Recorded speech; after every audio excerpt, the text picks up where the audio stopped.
There are literally hundreds of solar panels out there, and most of the widely available ones are pretty good. But which ones are the best and which ones are worth the cost? I'm going to cover these questions and more in this video.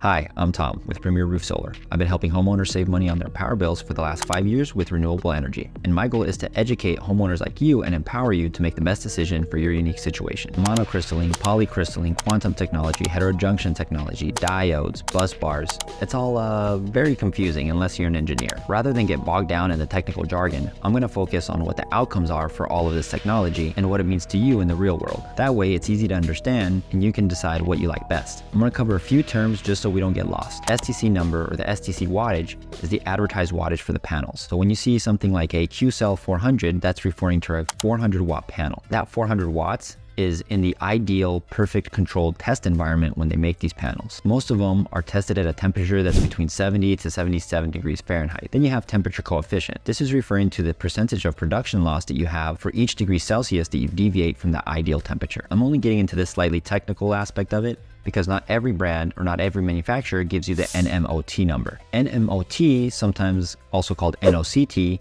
is the real world production number when the panels are installed on a roof. When the panels are on a roof, the temperature is much higher than 70 degrees in most cases. So this is really the important number as to how much wattage output you're getting for these panels. Just so you know what they mean, NMOT is nominal module operating temperature, and NOCT is nominal operating cell temperature. Again, this just means the real world output for these panels. And in my opinion, it's the most important part. The efficiency is referring to the percentage of sunlight that the panels will convert into energy. Most of them, all of the top panels are between 20 to 22%, which is the cutting edge or the top of the line for solar panels. Degradation is referring to how much the panels will degrade per year in a percentage. Most of them are going to be about 1/4 to 0.5% per year for the first 25 years. What's more important is the production at the end of those 25 years, or how much production loss you've had over the 25 years, which is typically counted as the life of the system. This brings me to the warranties. There are typically two main types of warranties on the panel. There's a product warranty, which protects you from any defects on an individual panel basis. These are also highly dependent on the installers, as there are agreements between the manufacturers and the installers who will be servicing those panels for the 25 years. So make sure you go with an install company that you trust will be in business for the next 25 to 30 years. Then there's a performance warranty. This is referring to how much the manufacturer is guaranteeing that the panels will be producing throughout the life of the system. The closer you are to 100% at the end of those 25 years, the better production you're going to have had over that time period. Again, this is what the manufacturer is standing by and is a good indicator to the quality of the panels. Okay, so let's go over the categories that I use to rank these panels. The first 5 I'm going to cover are the ones that I think are the most important. At number 1, I have the NMOT, or real world output number. Closely related to that, I have the temperature coefficient, because not every manufacturer is giving you that real world output. Now, I don't know about you, but I like transparency. If they had a good real world output number, why not advertise it? Next, I have the availability. This is important because it's going to dictate how easy it is to get your project installed, and then throughout the life of the system, it's also going to dictate how easy it is to get the panels replaced if something goes wrong. At number 3, I have the performance warranty. That's going to tell you how well the system's producing at the end of its 25-year warranty. The closer you are to 100%, the more production you're going to have throughout those 25 years. I try to stick with panels that were all above 85% at the end of their warranty. I do have one in there that's slightly lower, just because they have really good prices. At number 4, I have the price. For obvious reasons, price is going to be important. At number 5, I have the efficiency. I don't have it higher because they're all pretty close. And then after that, I have the STC wattage. Sometimes it's easier to think of the panels in that term, so I have that in there. I also have the years of experience, or how many years that these manufacturers have been making solar panels, which I think is very important because then they're going to have more experience if they've been in the business longer. And it's going to show that they have a track record of success and improvement. I also have the product warranty and the size of the panels. The size of the panels is important because typically to have a higher wattage panel, they're going to be bigger. And then the bigger they are, the harder it is to configure them on different roofs. If you have multiple roof planes, then it's especially difficult with larger panels. I also have the factory locations in there. Now, to me, it's more important to see the track record of the company. The last little bit of tech jargon that I do want to go over is HJT, or heterojunction technology.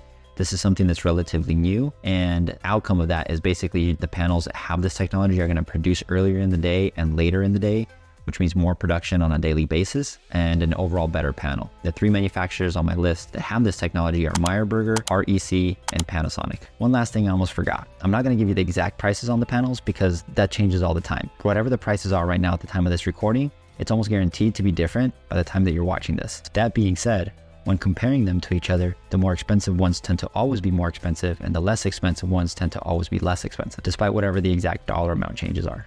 Okay, so let's get into the panel comparisons.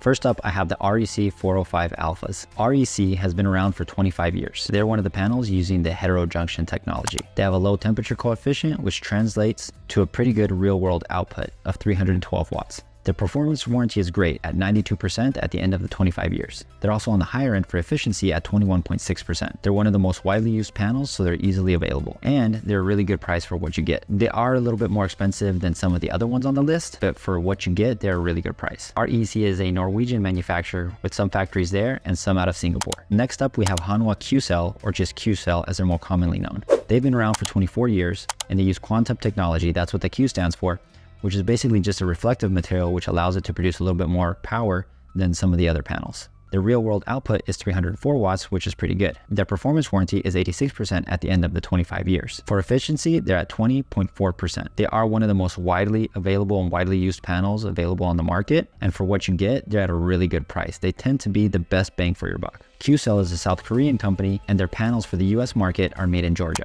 The next panel is a Meyer Burger 395. They've been making solar panels for only 2 years, but they've been making solar panel components for over 30 years. So they've been in the industry for quite a while. They also use the heterojunction technology and have a real-world output of 298 watts. Their performance warranty at the end of the 25 years is 92%.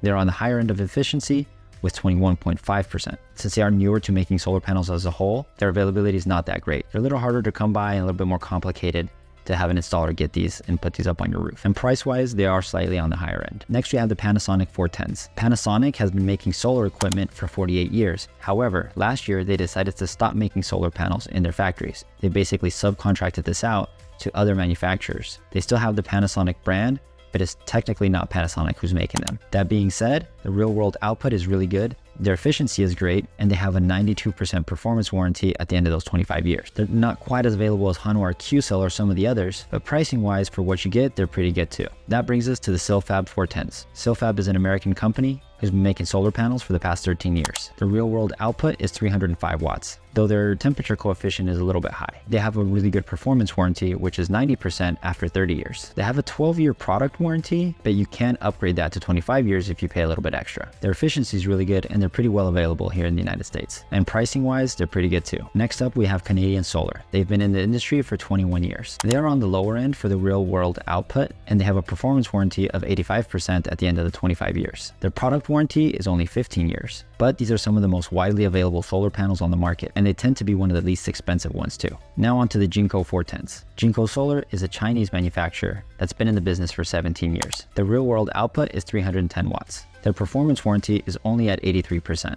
Their efficiency is okay, but these panels are highly available and they're almost always the least expensive. Now on to the Aptos 440s. Aptos is an American company with manufacturing out of Vietnam. The company has been in business for the last 3 years. Their advertised wattage is 440 watts, but their NMOT, or real world output, is not disclosed. So we have to look at their temperature coefficient, which is a little bit on the high end compared to the others on the list at negative 0.36%, but their efficiency is pretty good. They are a little harder to come by, and when you do find them, the prices are not too bad. But they are larger panels. They almost look like commercial grade panels because of their size, which is why they're able to produce 440 watts. But with the bigger panels, sometimes it becomes a little difficult to have the right design for your home. Next, we have Maxeon, formerly known as SunPower. These are the Maxeon 430s. In terms of manufacturing, SunPower sold its manufacturing division a few years ago to stave off bankruptcy.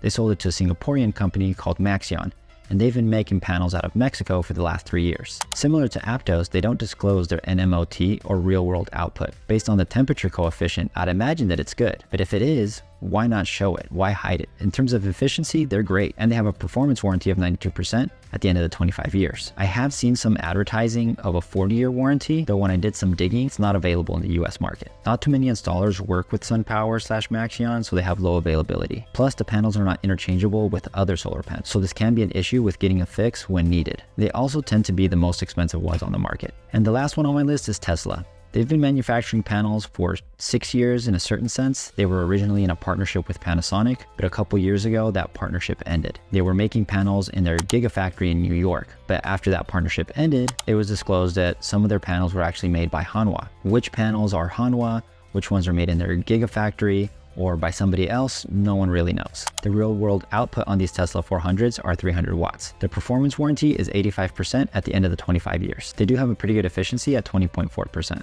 And they have a performance warranty of 85% at the end of the 25 years. When it comes time to get a fix, I've heard of really long wait times because they have low availability in a number of aspects. It can be months or it can be years. And even to get the system installed, it can take a very long time. That being said, they have the lowest prices. So at the end of the day, you kind of pay for what you get. So overall, my number one pick is the REC 405 Alphas. They have a great real world output, they have a great performance warranty, they use a heterojunction technology, and they have a pretty darn good price for what you get. At number two, I'd put the Q cells because those will give you the most bang for your buck. The RECs are a little bit more expensive. You are getting a better quality product with the RECs, but with the Q cell pricing, it's really hard to beat. At number three, I have Meyerburger. They're really good, but they're harder to come by and they're newer to the market. I would have Panasonic ranked higher, but now that they're not actually manufacturing their own panels, I'm not too sure on their quality at this point. That all being said, you can't go too wrong with any one of these panels. Overall, I would say these are the top 10 panels for 2023. To get a better idea if solar's right for you, make sure to check this video.